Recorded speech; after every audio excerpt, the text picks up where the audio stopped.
Welcome once again to my channel Fox Business.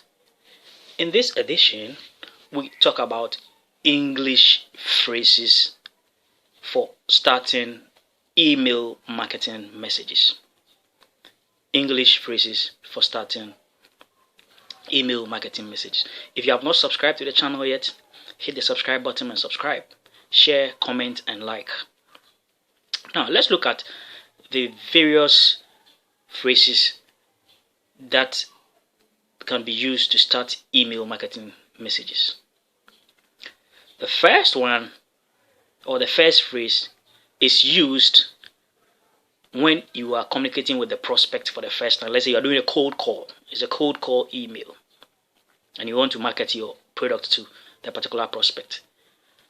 You can use, for example, please, I am writing to introduce you to company XYZ. Please, I am writing to introduce you to company XYZ. Or please, kindly let me introduce you to company XYZ. These two phrases are very credible enough and are very convenient because you are communicating with diverse people from diverse cultural backgrounds. It is important to watch the phrase that you use to start your email marketing messages. The second phrase is for replying to previous correspondence. That means you have already communicated with the prospect or the client or the customer. Some of the phrases that you can use include with reference to our previous conversation or meeting last month or last week. With reference to our previous conversation, meeting last week or last month, then you continue from there with your message. Or you can use thank you for your email. Thank you for your email. You can also use a third one, which is with regards to your messages and requests. You can start your emails with this when you're replying to a previous correspondence. Use these phrases, the next phrase, use these phrases when you have delayed in replying to an email, right, or a request. So this phrase is for delayed replies. So for example, I am or we are sorry for taking so long to get back to you. I am or we are sorry for taking so long time to get back to you. Another one too is I apologize for the delay in replying to your mail. I apologize for the delay in replying to your mail. So these phrases, or these two phrases, are for when you delay in replying to either a customer or a prospect's email that he sent to you.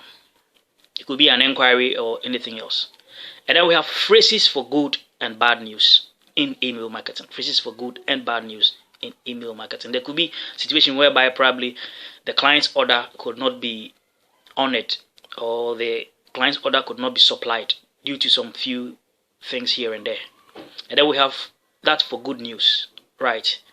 Let's say to inform the prospect or the client about the fact that this order has been dispatched, etc. So now let's look at phrases for bad news in email marketing. Unfortunately, we were not able to honor your request. So, dear sir, madam, please, unfortunately, we were not able to honor your request.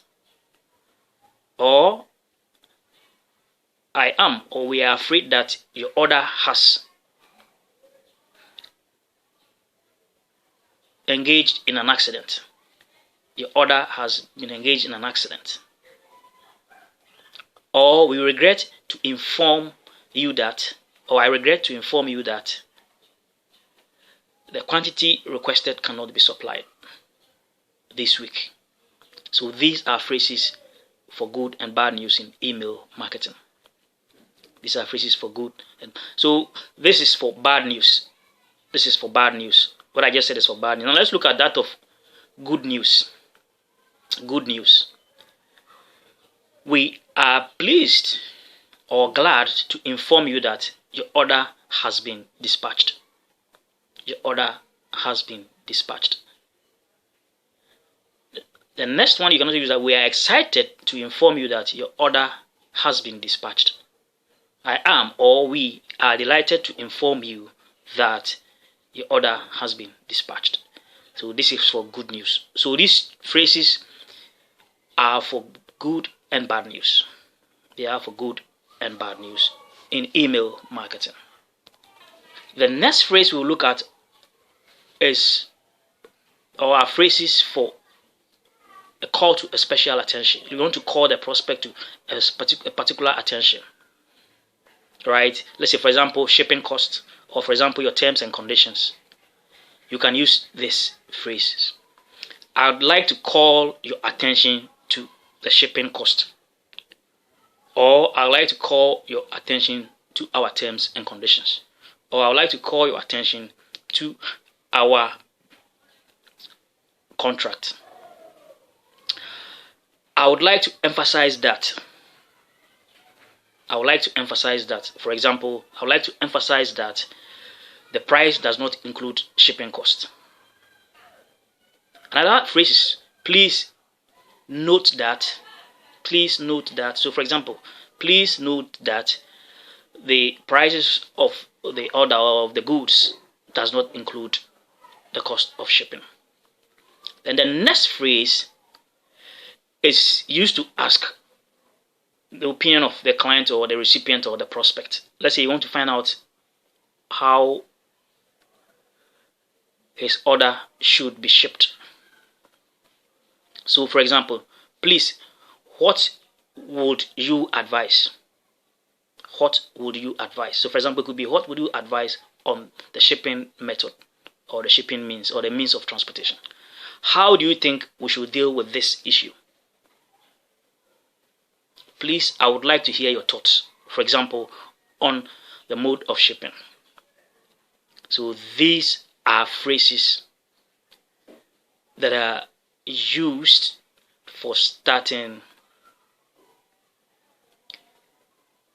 email marketing messages. Thank you very much for subscribing to my channel. If you have not subscribed yet, click the subscribe button and subscribe. Don't forget to share, like, and comment.